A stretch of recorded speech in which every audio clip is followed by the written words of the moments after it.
श्री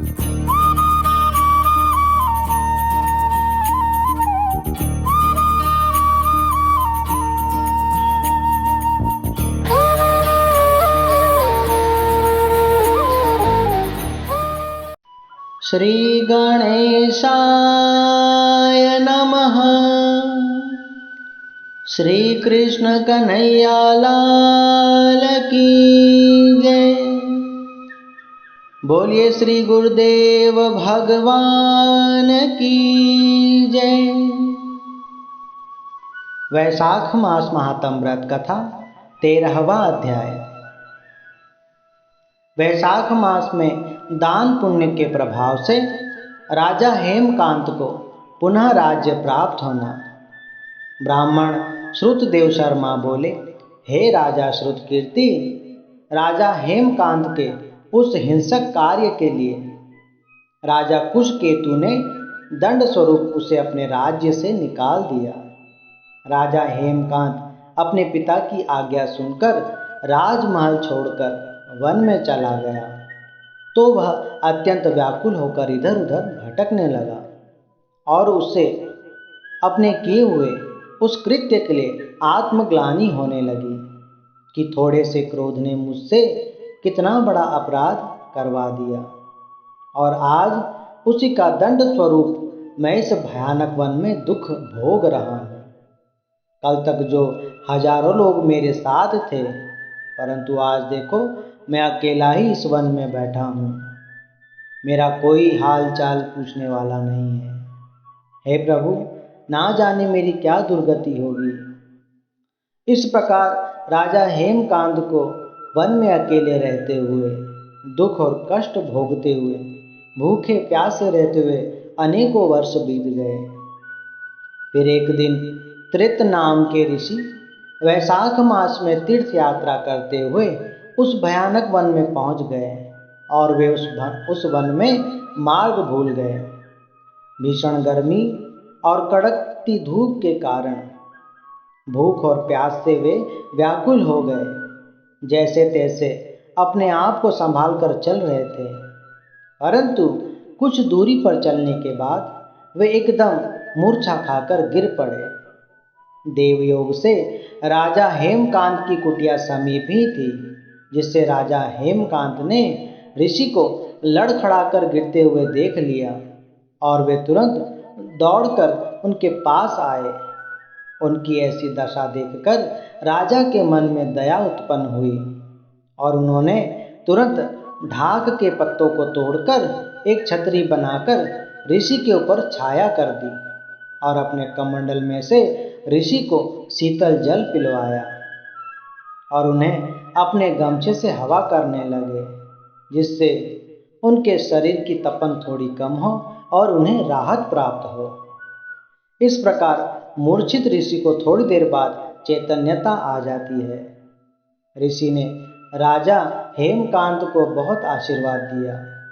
फिर राजा हेमकांत ने उन्हें सकुशल सुखपूर्वक वन के बाहर नगर के समीप छोड़ दिया।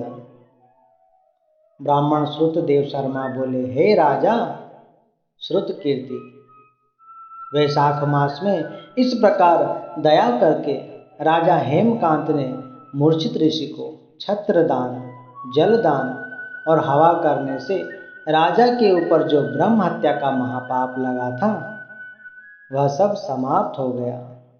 इस प्रकार उसके अन्य सभी पाप भी दूर हो गए। फिर उसे अपने जीवन में सुख का अनुभव होने लगा। तब वह विचार करने लगा कि इतने वर्षों तक मुझे ऐसा अनुभव कभी नहीं हुआ। ऐसा लग रहा है जैसे मेरे सारे जन्मों के और ब्रह्म हत्या जैसे महापाप कट गए हो। ना जाने मुझसे ऐसा कौन सा पुण्य हुआ है या मेरे जीवन के कौन से पुण्य जागृत हुए हैं जिस कारण मुझे ऐसे सुखों का अनुभव हो रहा है। जब इस प्रकार राजा विचार कर ही रहा था कि तभी उसे 3 बड़े भयंकर यमदूत दिखाई देने लगे, जिसे देखकर राजा हेमकांत एकदम चौंक गया और डर के मारे उसका पूरा शरीर कांपने लगा।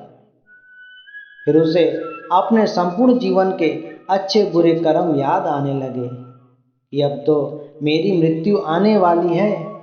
मैंने इतना सुंदर शरीर पाकर, इतना राज सुख पाकर उनका सदुपयोग नहीं किया, अपितु ब्रह्म हत्या जैसा महापाप मेरे ऊपर लग गया।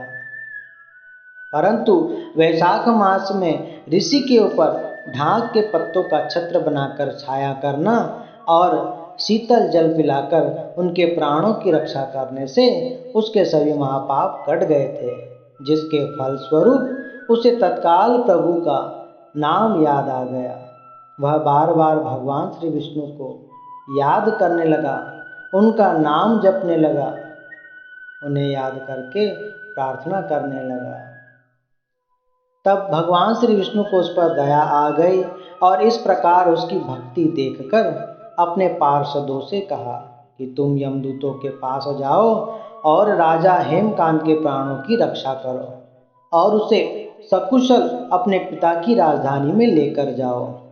और मेरे द्वारा राजा केशकेतु को यह समझाकर कहना कि भले ही तुम्हारे पुत्र ने ब्रह्म हत्या जैसा महापाप किया हो, परंतु वैशाख मास में इसने एक मरणासन ऋषि के ऊपर छत्र छाया कर और उन्हें शीतल जल पिलाकर उनके प्राण बचाए थे, जिससे उस ऋषि ने राजा को बहुत आशीर्वाद दिया था।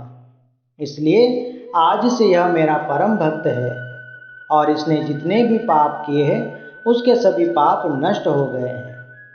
हे राजा, तुम्हारा पुत्र बड़ा भाग्यवान है, इसलिए अब तुम निश्चिंत हो जाओ और अपने पुत्र को राज्य का उत्तराधिकारी बनाओ। पार्षदों ने भगवान श्री विष्णु की कही हुई सारी बात राजा केशकेतु से कही। राजा केशकेतु भगवान श्री विष्णु की ऐसी आज्ञा सुनकर बड़ा प्रसन्न हुआ और विधि पूर्वक पार्षदों की पूजा की और अपने पुत्र राजा हेमकांत को राजगद्दी पर सुशोभित किया। फिर अपनी बची हुई जीवन की यात्रा अपनी पत्नी सहित राज्य का त्याग कर वन में जाकर तपस्या करने में गुजारी। ब्राह्मण श्रुतदेव शर्मा बोले, हे राजन, इस प्रकार राजा हेमकांत के वैशाख मास में पत्तों की छाया और जल दान करने से ब्रह्म हत्या जैसे महापाप भी मिट गए और उसे पुनः राज्य सुख मान सम्मान पुनः प्राप्त हुआ। जो जीव वैशाख मास में दान पुण्य व्रत आदि करते हैं उसके सभी पाप नष्ट हो जाते हैं। वह 84 के चक्रों से छूटकर परम गति प्राप्त करता है। वैशाख मास महात्म।